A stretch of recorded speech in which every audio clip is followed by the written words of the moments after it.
So here I am, in another massive forest in the middle of nowhere, strolling along and mingling with the wild inhabitants. I crouch down to film this beautiful wolf spider, and I start to hear some rustling right behind me. I sit still and I open my ears. The rustling grows closer. And then, right next to me, is another diplomat of adventure. Nature here and now. Whether it is plant or animal, nearly all life on Earth depends on one form of water or another. And some animals are so sensitive that they can only survive within a narrow set of aquatic and environmental boundaries. The landscape can go for days, sometimes weeks, engaged in a constant struggle to maintain its waterways, keeping all its inhabitants locked in quiet anticipation. One factor that really compounds these ebbs and flows is the water cycle itself and the environment's tug of war between drought and precipitation. Some of the fauna that really struggles is completely reliant on specific and temporary bodies of water known as ephemeral pools. Ephemeral pools, or vernals, are seasonal wetlands that show up for part of the year, often from rain and snowmelt, only to dry up a short number of months later. These ephemeral pools play such an important role in the entire ecosystem of our natural world. And like their inhabitants, they're becoming somewhat of a threatened species due to habitat loss and these treacherous droughts.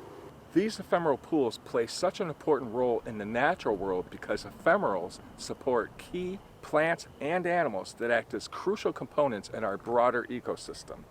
The most fortunate animals, in my opinion, are the ones that have adapted to be more diverse in their aquatic requirements and could be equally at home in majestic lakes, lazy ponds, gentle streams, or even sultry swamps. All things considered, life in the natural world is not exactly a walk in the park. I mean, it's not without its challenges, where every day might be a struggle between life and death. Let us set aside such heavy thoughts for a moment and, well, look to the skies. The sky is growing dark. The air grows heavy. The temperature flickers just a bit. The leaves rustle. A stretch of parched soil sends tiny plumes of dust dancing like ghosts as the breeze picks up. Suddenly, a dark patch manifests. And then another. And then another. Rain has begun. Soon, the symphony of rain roars from the heavens, and the water fast is finally broken. Everything notices. Some creatures take shelter and wait for the heaviest to pass, while others celebrate in all the glory as the water table rises. But everything notices and surely breathes a sigh of relief. Lakes, ponds, and rivers are replenished, and puddles start to form. The rain has moved on, the earth is quenched, and the land has grown water fat. There are residents of this environment that have gone about their daily routines patiently waiting for that 2-minute warning before the big event. And yep, you guessed it, those residents are the toads. And I invite you to join me as we celebrate this marvelous animal together and discover its secrets. Come on. These animals are not quite as married to water as some of their relatives, but their life cycle is dependent on water nonetheless, for their future depends on it. It provides their breeding ground, their nursery. This one here is the Fowlers Toad, Anaxyrus fowleri, and they come far and wide to seize this opportunity. And may I add, Fowlers Toads have the widest range of any other toad in North America. Let's start off by describing their physical appearance or characteristics. Being toads, they're generally covered in rather dry skin covered in lots of bumps or warts. Fowlers toads are rather modest in size. The adults would be about 2 to 3 inches long from the tip of the nose to where their tails would be. Their overall color ranges from brown to gray or even sometimes reddish. Like other toads, they have a lot of spots on their bodies. Fowlers toads are often confused with American toads. One of their defining characteristics is you'll generally find 3 or more warts within the largest dark spots on their backs. Another defining characteristic is the warts on the tibia and femurs of the Fowlers toads are pretty much the same size. Whereas on American toads, the warts on the tibia are definitely larger than the warts on the femur. Now, Fowlers toads' chests and bellies are pretty much unmarked, usually a uniform gray or white. Perhaps you might have a single solitary spot, if any at all. Their parotoid glands, or the large warts behind their eyes, will touch the cranial ridge. And similar to American toads, Fowlers toads have moderately webbed hind feet. Finally, there will be a pale dorsal stripe going right down the middle of their back, pretty much where their spine would be. While all toads are frogs, not all frogs are toads. And like most toads, Fowlers toads are not exactly glued to water like other frogs are, and they'll spend much of their life outside, yet still around watery environments. They thrive in sandy areas, open woodlands, prairies, dunes, and beaches, usually surrounding lakes and rivers and wetlands that, again, they need for breeding. All this is because 1, these animals are highly adaptive, 2, they have relatively long breeding seasons from April through, say, August, and allows them to capitalize on conditions that best suit their needs. Whether it's a roadside ditch or vast wetlands, these animals can call many different habitats their home. Let us pause for a moment while I have a test for you. What animal do you think this is? Is it an American toad or a Fowlers toad? What about this individual here? And what about this one? Throw your answers in the comments below and we'll see how you did. Their food consists of all sorts of things, like soft-bodied insects such as crickets and whatnot, hard-bodied insects like beetles, spiders, other arachnids, all sorts of things. If it's small enough for them to eat it, they're going to eat it. Their main diet, of course, consists predominantly of invertebrates. Just like the American toads, the Fowlers toads are not above fighting over a piece of territory or even a potential mate.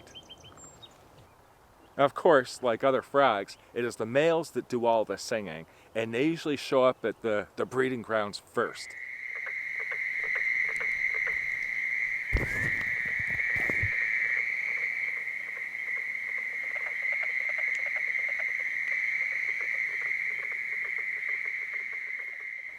They'll come out of the surrounding, woodlands or prairies or wherever, and approach the wetlands, whether it's the ponds or lakes or whatever, and they will start singing loudly into the air.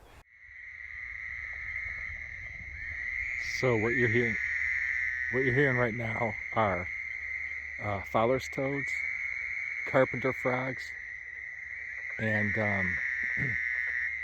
dude, is that a snake?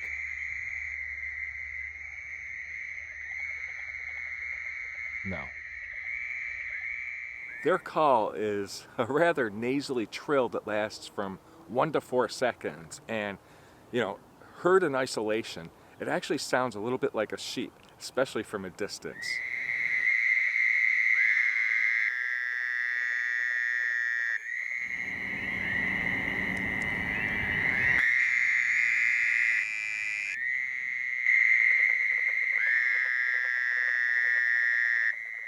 And it doesn't matter. Often it'll be at night after a good warm rain. It'll be during the day if they're really pumped up, and they'll just start singing. Not only does that establish territory and dominance among other males, like, hey, this is my spot, you find a different spot, but also announces to the females where the breeding grounds are. They start to hear that and they're like, that's where the action is. They head over there and, well, that's where the fun begins. In fact, like I said earlier, these amphibians are fish tolerant, which is why lakes and rivers can be included within their comfort zones. And I imagine you're wondering, so this is what a release call sounds like.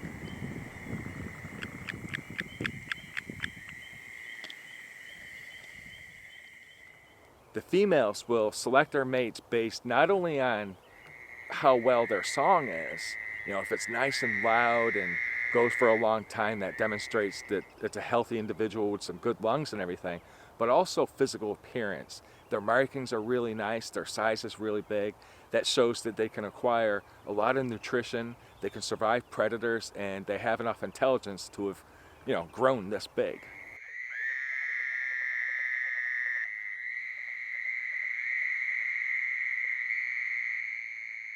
Once a female has selected her mate, she will, approach him, and there's some kind of exchange that goes on, whether it's body language or dialogue. Pretty sure it's body language, and they will couple up into a position known as Emplexus. That's where the male is holding on to the female. Sometimes the female doesn't have a lot of choice. If the males are really desperate, they'll just grab whatever female goes by, or sometimes anything that moves. They'll grab each other, which is often when you'll start to hear a release call. I've had them grab my hands. They just grab all sorts of things. But generally, they'll just grab onto a female that is signified, hey, I like you, let's make some babies.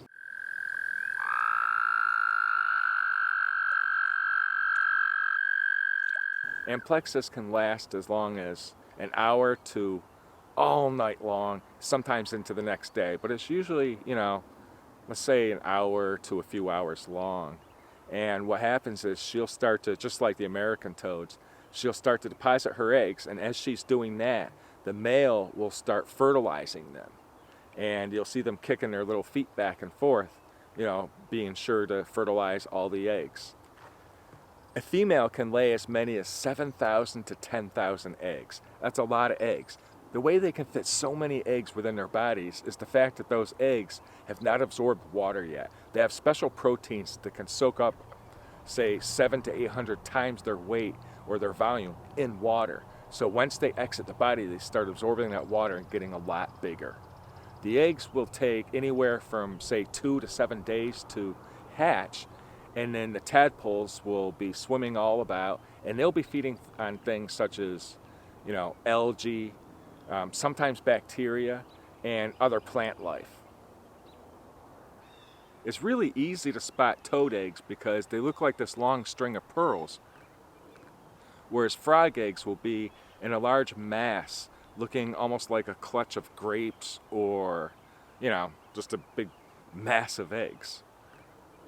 After about 30 to 40 days of eating and avoiding predators, which there are many, the little tadpoles will metamorphosize or develop into little toadlets, and it's at that point that they can start to leave the ponds or wetlands and explore their new life amongst the woodlands and landscapes. At that point, it'll take them about 3 or 4 years to reach maturity, where they themselves can start to, head to the wetlands and start breeding. On average, Fowlers toads typically live about 5 years in the wild, but if it takes 3 to 4 years to reach maturity, that only gives them 1 or 2 years to reproduce. You would think that that's probably why they have so many eggs, but the main reason for that is because, like spiders, their mortality rate is through the roof. While I'm watching and filming these Fowlers toads, and of course the occasional carpenter frog, I'm also keeping my ears open for any other activities surrounding this wetlands.